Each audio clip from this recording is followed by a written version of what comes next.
Hello and welcome to the Tribune Facebook Live. On the occasion of Baisakhi, we are beginning a series of conversations with leaders from the region. We get their views on how they plan the developments of their states and also how they plan to meet the challenges they face politically as well as in governance. I am Kuljit Pans. With me is Ruchika Khanna. The first in the series is a conversation with the Chief Minister of Punjab, Capt. Amarinder Singh. Welcome, sir. Thank you. Nice to be here. ਤੁਹਾਨੂੰ बैसाखी ਦੀਆਂ ਬਹੁਤ-ਬਹੁਤ ਵਧਾਈਆਂ. ਤੁਹਾਨੂੰ ਵੀ ਹੋਣ ਬਹੁਤ. Sir, to begin on a very positive note, we would want to know what hope do you send out to people on this occasion of Baisakhi? Some people feel there is gloom, but there's always a beginning that can be made. You want this in English, no? This is English. Yes. Look, the thing is very simple. That the problems are immense. It's not only here; it's the entire country is the same way. And hopes are, as such, the hopes are generated, and people expect a lot out of any government that comes. That is why you have these quick changes around. People think a new government comes will bring something new in. We have, during the course of our 10 years when we were in the opposition, seen a lot of things which we crystallized into a manifesto which we brought out, and we are now sticking to that because there are problems, whether it's with the agriculture sector or industry or employment and all these sort of things. So we are doing that, and by God's grace it's going well. Even yesterday we gave out to 73,000 farmers a debt waiver with about nearly 500 crores, and we've done that all through. I think this is the fourth one yesterday, and we're going to do that right through till we finish in November. I hope we'll finish our entire farming community with 10 lakh and 25,000 by November. So that's one of them. Then employment, we've got these Rozgar Melas going on, which we are catching people into that. And I'm happy to say that, the industry of Punjab is cooperating. People were hesitant to come into private industry because of salaries. But what I went in the last Mela, for instance, the salary structure is from, let's say, 10 lakhs right up to 30 lakhs a year. So that, I think, is a good start for a youngster. And that's happening, and I think more and more interest is being generated. First two Melas which I went to for the this debt waiver, I found it lackluster. I didn't find the response because people didn't really know what was happening. The third one we went to Gurdaspur was very good, and yesterday I couldn't go, but I believe it was excellent, tremendous response. So people are now beginning to feel that this government, what they said, they mean business. So I hope that carries on. So what exactly, other than the farm loan waiver and the employment generation that your government has initiated, what are the other achievements? Industry. In fact, I've just come late to you because I was sitting with a Chinese delegation. Mm-hmm. They want to put industry in Punjab. Mm-hmm. What is interesting, ever since we've come, we have had over 160 MOUs in this 1 year. That's actually averaging out at day before yesterday, we had 12 MOUs. Mm-hmm. So it's people are showing a lot of interest. Mm-hmm. And I hope that is going to generate into it. Already about 4,000 crores has gone on the ground. Okay. So that, I think, in due course, I went to lay the foundation stone of this Pepsi Cola one, which has got also milk, vegetables, other things, fruit and all, which they're doing in Pathankot. Like that, I went to the one in Kapurthala, a huge plant there which they're putting up, also for handling vegetables and fruits. The integrated food park. The integrated park. So like that, a lot is happening, and I hope it's going to come on the ground, because this is very important for us. It's not only...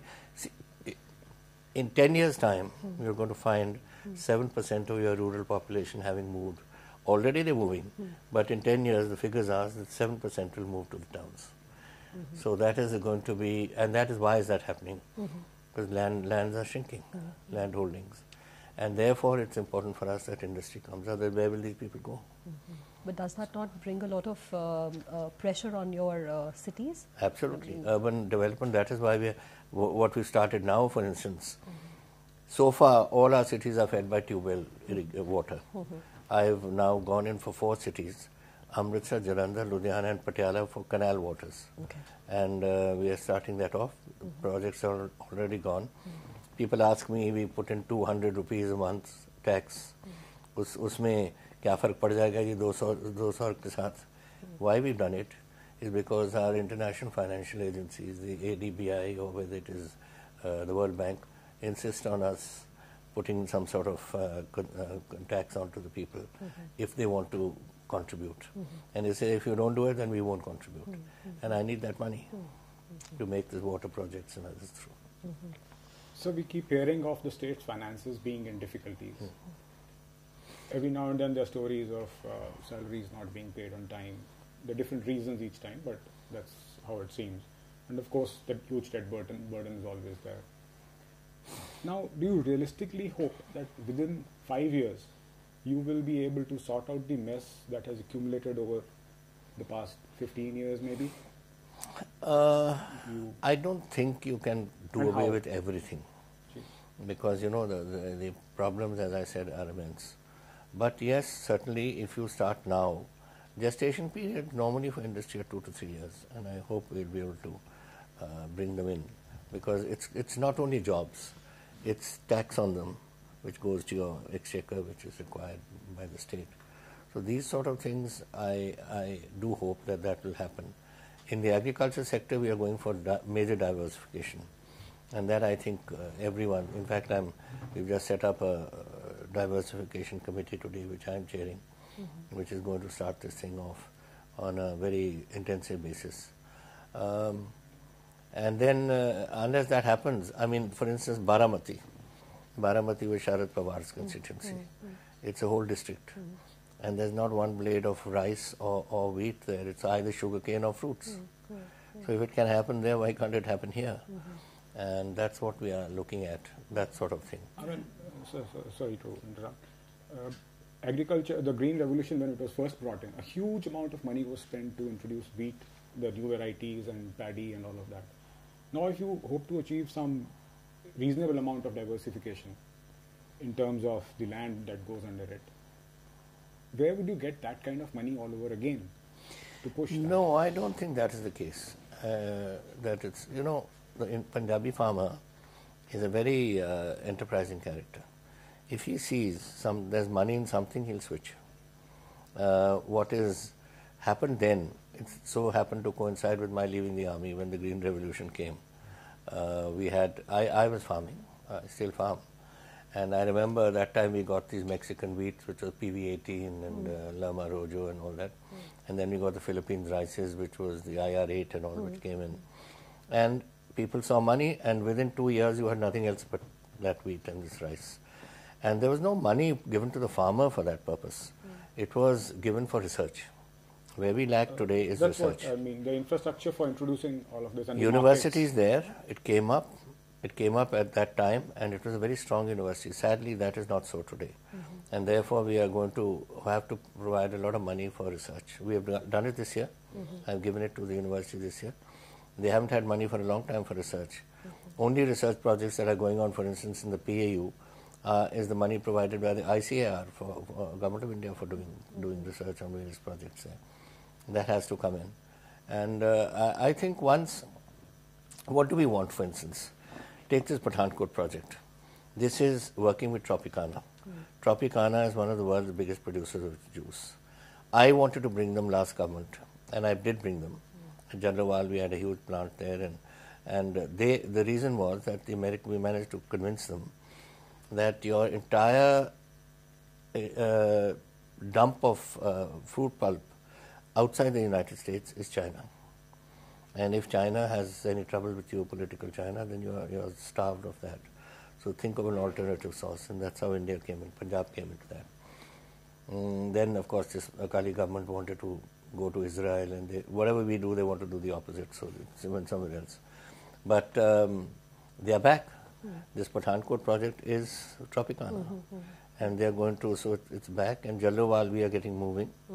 I hope that in the course of the next 2 years, we'll have at least 10 million orange plants up out in the fields. And particularly we are concentrating on southern Punjab, because that's a very small holdings. You know, Dwaba is sitting all abroad. Even Maja has gone abroad. Western Malwa, Moga and all gone abroad.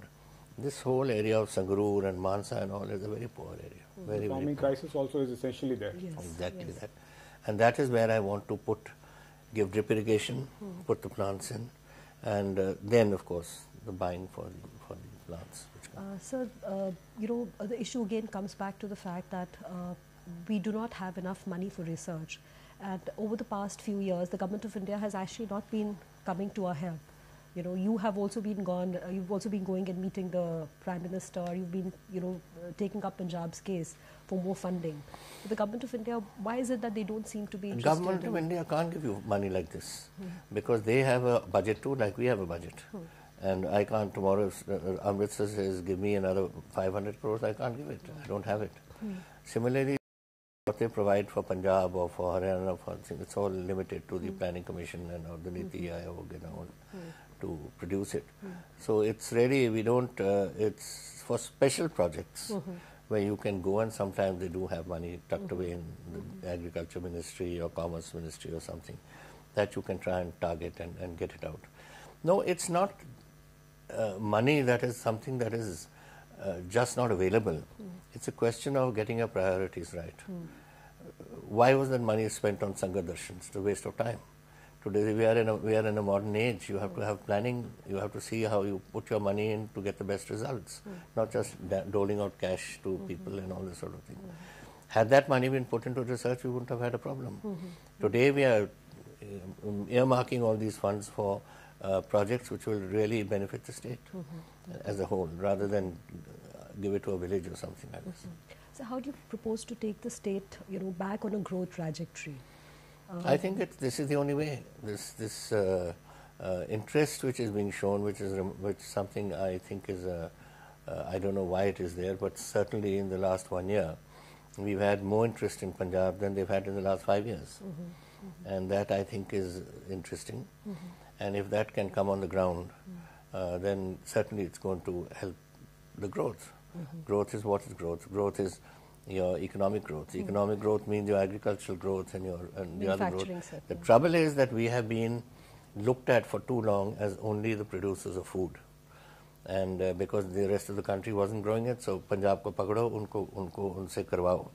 Not realizing that the primary sector only contributes 1% to our growth. That is why today India is looking at a growth of about 7.4% and Punjab is less than 6%. Because our secondary sector and tertiary sector in the service sector hasn't really taken off. And we are concentrating on the secondary and tertiary. Secondary, unfortunately, consumes a lot of power. Take steel, for instance. So we've had to come up with very innovative ideas. I've come up with innovative ideas of maximum 5 rupees per unit. And if a person produces 24 hours power, for the evening night shift, he will get it at 4 rupees. So that will increase productivity. That means more taxes. That sort of thing we're trying. So you have a lot of hope from the debt waiver that you're giving to farmers, both politically for your party as well as for the farmers, that they would be benefited. Leaving aside the debate over how beneficial that's going to be or not, in sheer numbers, you're going to be able to help far fewer farmers than those who won't get help. And all of them expect whether or not they deserve it. In terms of numbers, would you end up making more unhappy than those you would please? Total number of farmers in Punjab are 17.5 lakhs. And 10,25,000 are getting this money. Right. Now, the trouble with this money is it's not, you see what has happened, unfortunately. Banking has been so liberal. Cooperatives, of course, have controlled things. And we are able to deal with the cooperatives. In fact, the money that's going now is all going to the cooperative loans. And those are limited loans given for only crop production, fertilizer, pesticides, whatever it is.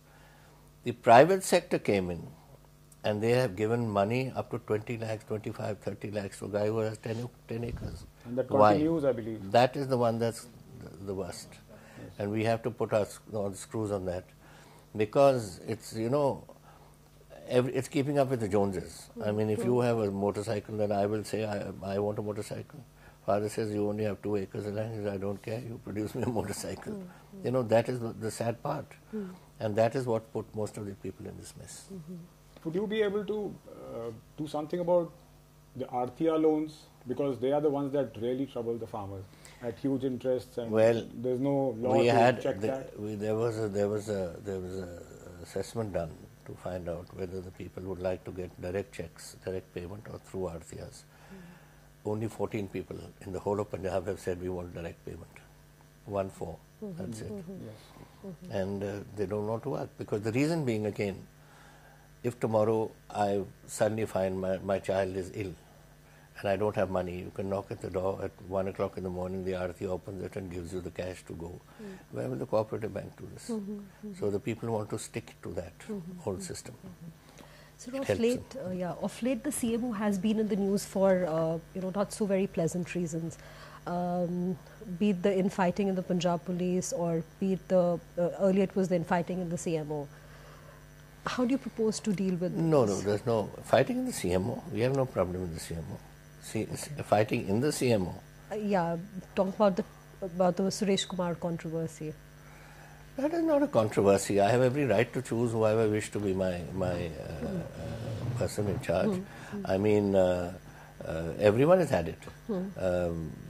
Mr. Prakash Singh Badal had hired people. The current Prime Minister has 3 secretaries who are retired people. The person earlier, Dr. Manmohan Singh ji, had his principal secretary who was from outside. So these are things that are going. It's my right to choose anybody I chose. Obviously, there's the bureaucracy in Punjab is known to have had little fissures in it, and the people who didn't like Mr. Suresh Kumar obviously tried to lift this issue, but that has been resolved. It will be resolved in the court, because we are within our rights of doing it. I think it will be coming up soon. This month, we'll see that in the court. And I'm not worried about that. That's not going to worry. But I need a good officer, and I've worked with Suresh for many years. I think after Sanjeet went, which was probably 3.5 years in the last government, and I've seen he's a highly efficient officer and very good officer. And I need somebody there who understands, and he's been through most departments. So he knows every department and the background to that. So I'm not worried about that.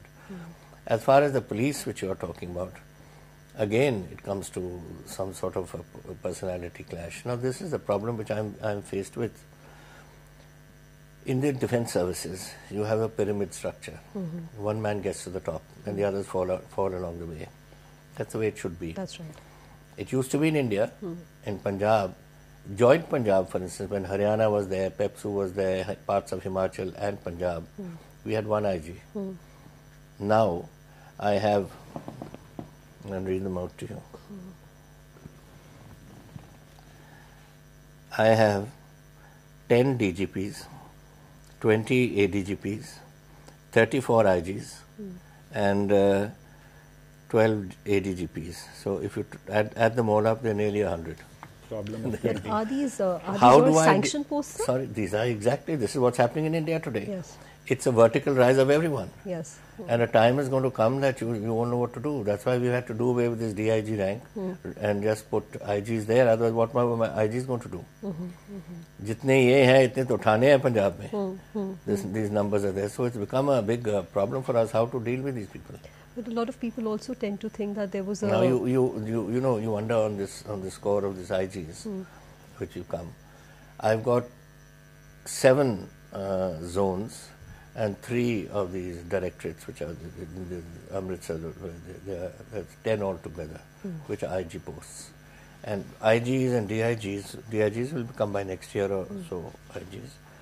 That they are, IGs are 34 and DIGs are 12, so that's 46. And I've just got 10 posts. So I'll have to change one IG every year to give everyone a chance. Otherwise they'll become ADGPs without having any experience as zonal in charges. That never happens. But this is happening in the army too. In the army, a Major General commanding a division only has 1 year. A corps commander has 1 year. Yes. So same thing is happening here. Though there, of course, you got the pyramid structure. So eventually only one man gets to the top. Yahan nahi hai. And this is, in the IAS is the same, in IPS is the same. It's an unfortunate thing. Yes. This is, we are not feeling it that much. We are feeling it, but not to that extent. What's happening in 50 years' time? True. We'll have only IGs and DIGs, there will be no constables left. Yes. It will be a very funny system. Yes. So over the past few days, there has also been controversy with some of your very senior leaders within the party. Mr. Sunil Jakhar, Mr. Navjot Sidhu. They say either they are unhappy with you or perhaps you are unhappy with them. We don't know. I'm unhappy with nobody. Why is all this controversy going on? I'm not unhappy with anyone. Let me tell you about Sunil. Sunil is a thorough gentleman. He's a very fine person. I have known Sunil for donkey's years now. I have been the one who pushed for him to take over the party when I left, when I became chief minister. I am the one before that who insisted he become the chief of the legislature party. And he became, the president was good enough to give me this job, give him this job on my saying. I am the one who pushed him for the Gurdaspur elections. So I have no problem at all with him. Yesterday was something which was an unfortunate day for us, which I didn't know about. There was an unscheduled meeting, let's put it this way, of the scheduled caste Dalit leaders who came. They wanted to discuss the 85th Amendment with me. And the whole lot of them descended, so we were sitting and chatting. And that time probably when he was due to come, it got covered by this. And he got delayed. So, though the Suresh Kumar did tell him that why don't you just go in? Because I call him for all my meetings, whether they are official or unofficial, I call him in. And he said, no, I have to go somewhere. And he went. Now, I haven't met him since, but maybe genuinely he had some work and he couldn't stay that long. That's one of these things. But I am totally supportive of Sunil, and I have no problem with him at all.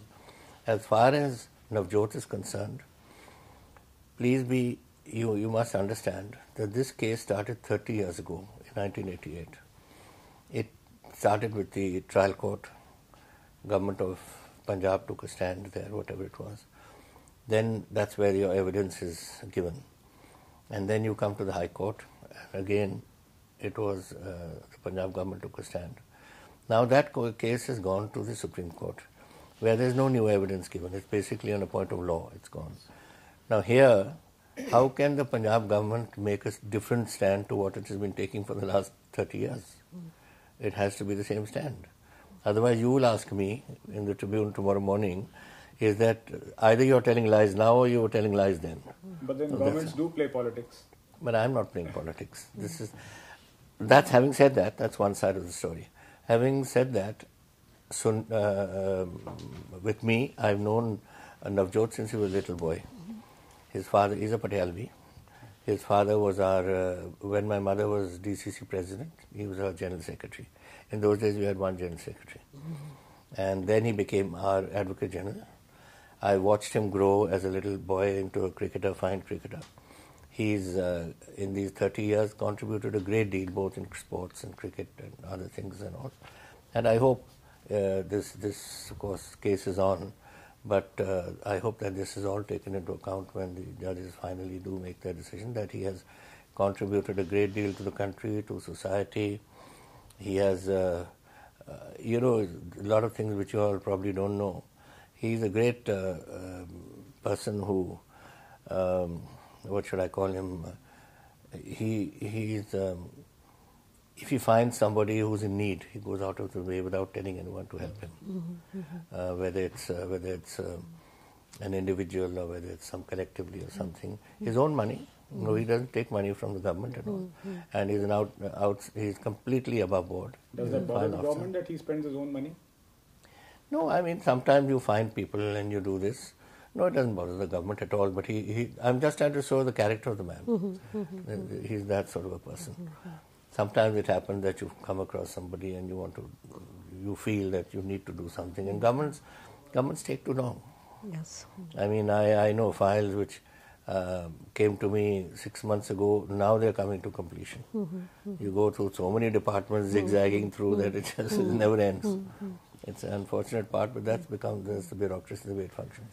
So the carrot's been kept dangling in front of the party MLAs for too long. Is there going to be any cabinet expansion? Yes, absolutely. Anytime There is soon? going to be. I'm going to be meeting the Congress president very soon. He's going to Amethi, unfortunately, tomorrow. So 3-4 दिन वहाँ लग जाएंगे. उसके बाद I'll be going, and we will certainly do it. There's no dangling of carrots. We will be. We are also. There is a. We will be covering virtually most of our MLAs in these things, whether they are chairmanships or whatever they are, so that they also have some job to do. Do we fill in all the cabinet berths in this expansion, or is there going to be a scope for another one? Most probably. Now this decision is finally going to be the Congress president's, but yes, I think it will be most will be filled. That's one. Then, of course, we have legislative assistance, the new thing we are bringing in, that's coming in also, which is going to be, of course, the prerogative of the Speaker to appoint, but we will be recommending that case for that. There's a problem, it's difficult for people to understand. I've got 42 departments now. I don't get to bed till late at night. And I am, again, early up. I've just still not finished my files yet. So it just takes a long time. It's going to happen with everyone because we have roughly 48 departments and you can have 18 ministers. So each minister will have to have 2 or 3 departments. And when that happens, then a chap can't do it. You've got to have some assistance. So that's why we call them legislative assistants. And they will have to help with them in their departments. So a lot of names recently have been discussed where Congress leaders seem to be tempted by the spoils of power, whether in sand mining, which you have taken action against. There are other businesses too, which are all the controlled businesses that are under license, usually are taken away by politicians because they have some access to the power. How do you plan to hold their temptation, keep them away from? I don't think that is correct, that statement, because I'll tell you one thing, that regardless of what your own job is, like as an MLA or something, you still have to exist. And I farm. I live off that land. So why shouldn't somebody do his business and live off it? That's what I said when they were all attacking Navjot Sidhu. For why shouldn't he? That's his business. Let him go and appear on these programs and all. So I am not for that. So I think everyone has the right to now, but it's nothing is given grace and favor. Let me tell you. This is all of them had to bid for it. And if you bid for it and you get something, then it's your business. The regular ones, I mean, some of those slight illegitimate activity on the that side. Is the illegitimate. illegitimate. It's like this. If I give somebody the size of this table and he starts digging 6 times this table, then obviously it's wrong. That is not on. And that is where I've clamped down, because I'll tell you why I did it. Not because I was being Sherlock Holmes and I was flying on top. I was flying along the river and I saw these JCBs digging, and that's not allowed, which I think is a foolish act, foolish reason, because today you can't take manually spades and start digging when these things are available. So I said, check on this, is this illegal or not? And it became a big hawa, and everybody thought that we were chasing them around Punjab and all, which is not true. And I personally feel it is, but it's not in my control, because this mining law of digging and all is Government of India. So I can, if there's more than 50 hectares or acres or hectares or something, 50 hectares, which is allowed, then you can use machines. If it's less than 50, you can't use machines. It's a foolish idea. Today, you can't find labor to help you cut your wheat crop. Who's going to go there to start? Where are you going to find them to dig your sand from? So we are going to get over this somehow. So a lot of your party MLAs have been repeatedly saying that action is not being taken against Akali leaders who were, on the wrong side of the law.